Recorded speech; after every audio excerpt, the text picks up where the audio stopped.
December needs to slow down, like all the way down, like calm down almost, because it just started. And how is Christmas next week? How? Because the math ain't mathing for me. What's up? What's going on? What's poppin'? How you doing?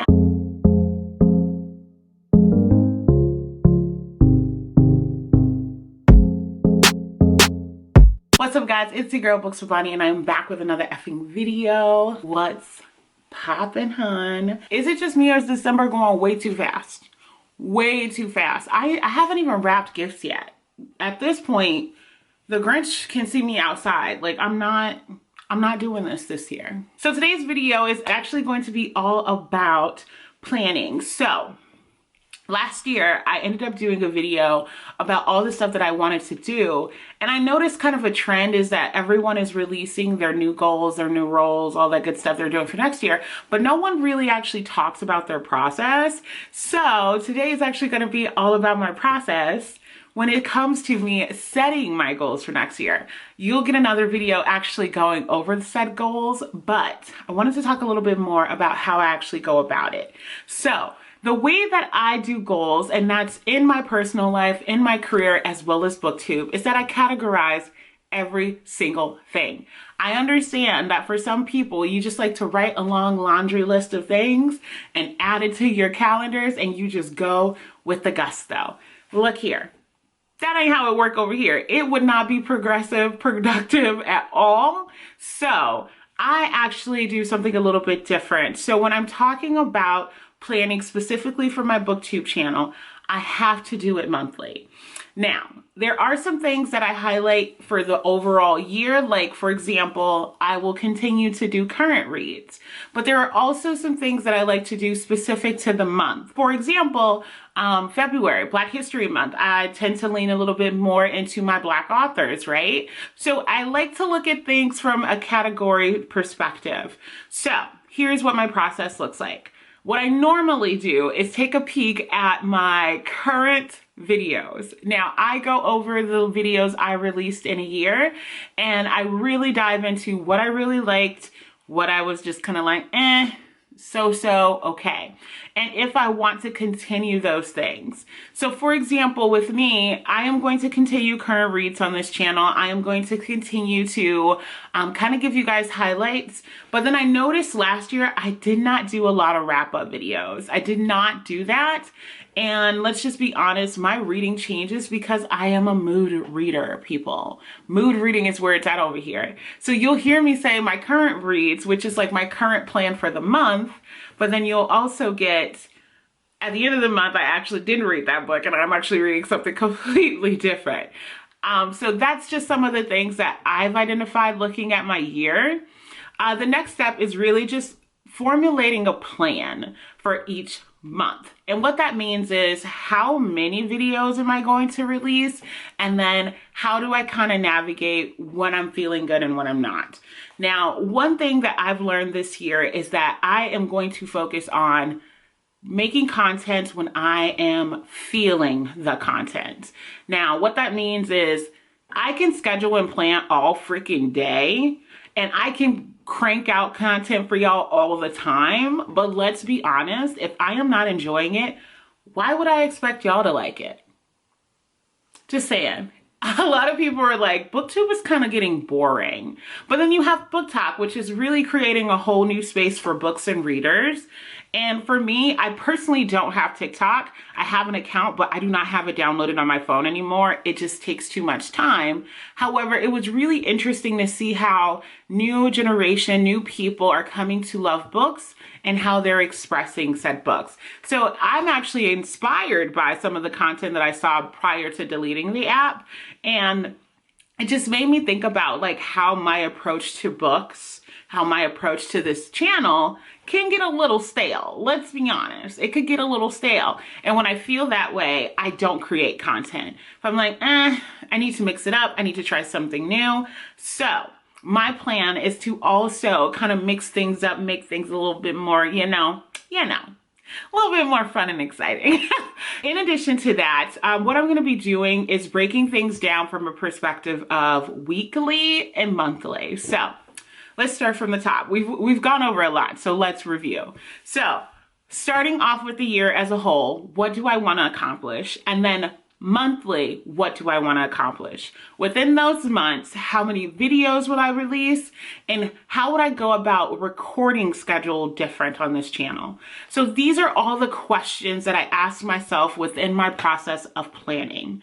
Now, there are always things that pop up, right? A new book has released, a new hot topic is happening, and I tend to not jump on those things because, I mean, leave that for the people who like the Booktube, but for me, I just like reading that stuff. So there's so many approaches that I think YouTube is now accepting in this book space. A lot of people like to talk about how small this community is, but honestly, it's just like any other sector of a caveat, right? Like, it's definitely eclectic, but it's also huge. It's a lot bigger than we tend to think about it. I tend to look at YouTube like a college or a high school where it's like, here's this clique, here's that clique, here's that clique. And everybody as a collective is still within the school, but because everyone's so sectored off, it seems smaller. So that's just, you know, a little book comment for your girl. Okay. Anywho, okay, jumping back into this planning. So last year, I kind of had this goal of expanding my channel, which we hit 1K. Can we just pause for a second? Thank you. Thank you for all of my new subscribers. It's past 1K now, but like the fact that I said this time last year, like I want to get 1K, but we'll see, and actually doing it. Welcome to my madness, people. Pat on my back because I actually hit a goal, semi-goal. But also thank you for everyone who's seen my content, subscribed, and welcome to this crazy world of mine. I appreciate that. Okay, back to the points here. Back to the points here. I no longer want to make goals around subscribers because I still believe that subscriber count does not equate to the quality of content. There's a lot of people, I think, who kicks butt when it comes to books and books opinions and having those very crunchy conversations about book, and they'll have like 200 subscribers. So like, again, thank you all for subscribing to my channel. I appreciate that. But also, I don't think it equates to the quality of the content that is created here on YouTube. So that's just my little P's and Q's. In addition to that, I also made a goal to be more engaged. I've always been engaged as far as comments, but like I said before, Booktube has always been kind of like all over, like people in cliques. So when I told myself I would definitely be more engaged, I meant with actual content creators. It's really important to me to help others get viewers, to get subscribers, because I think this is a wild, wild west of things that we do. We read all kinds of genres, have all kinds of conversations, and I love them. So I want to continue to pass the baton and actually help other smaller channels continue to grow like I am. So that's a big one for me. It's just putting myself out there, reaching out to others. And it's weird. I'm not going to lie. A lot of people are like, who is this person? She's nice. Also, side note, why is it that people are cautious about nice people, but when people are assholes, they just accept them? I don't understand that. What bothers me the most about me being a nice person, because that's always how I'm described, like, she's super nice, she's super cool, is that people come with, like, misconceived notions that I'm somehow, like, not a nice person, that at some point I'm just going to turn out to be an asshole. And I'm like, maybe I should start being an asshole. And then when you realize I'm really nice, it'll be better. Like, I don't get that. No, fuck that. I'm not changing me. This is who I am. Okay. No scratch, no scratch, no scratch. Scratch that. This is who I am. Y'all just gonna have to accept that my energy, I'm bubbly, I'm positive, and I like to have a good time. And if you cannot do that over here, I'm sorry to say this, we got to work that out. we got to work that out. Talk to your mom, talk to your therapist. We got to work that out, because we should be comfortable with people who are happy, positive, and good energy.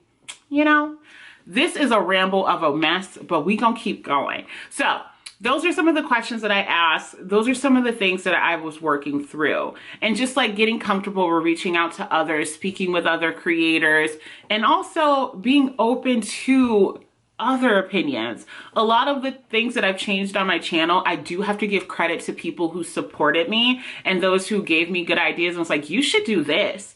And I'm very much a person that's like, okay, let's do it and we will figure it out. I mean, come on. Most people spend a lot of time not making changes, not making choices, not doing the actual action part because they're so busy worried about it being perfect. While me, on the other hand, I'm gonna jump in. We're gonna give each other grace. We're gonna hope for the best. And most of the time it just seems to work out. So shout out to all the people who send me ideas, tell me to go for it, tell me to do things, because that is where it's at for me. And honestly, that's where I saw the most growth on my channel, is when I started to get real comfortable letting y'all know what it is and trying to do a bunch of things. And it worked out. It worked out for the best. Alrighty. Last but not least, my process of planning my year in Booktube space is challenging myself to get out of my comfort zone, whatever that means. Challenging myself to continue to network and expand with other people, helping other people, and being open to new ideas. So these are all of like the cookbook of, of BooksWithBonnie. It's huge for me because it's very easy in this space to get in the habit of, I read a book, it was good. I read a book, it was bad. I read a book, didn't finish it. It's really easy to get in that space, but it's the personality. It is the constant conversation. It's the engagement. It's all of these things in this space. And that is what I love the most. I even am considering bringing my fiance to the channel for a video or a live because you all suggested it. Honestly, this channel keeps going because of you all, and I appreciate that so much. What will you see in the new year for me? Y'all just gonna have to find out. That is a lot, but I hope this somehow makes sense. Thank you so much for watching this video. Make sure you like, subscribe, comment down below. What does your process look like? How do you tell yourself, hey, I'm gonna do great this year? Or do you have a plan at all? Do you just go by the seat of your pants? Because I did that before a year or two. But thank you so much for watching this video. It's your girl, BooksWithBonnie. I'm out.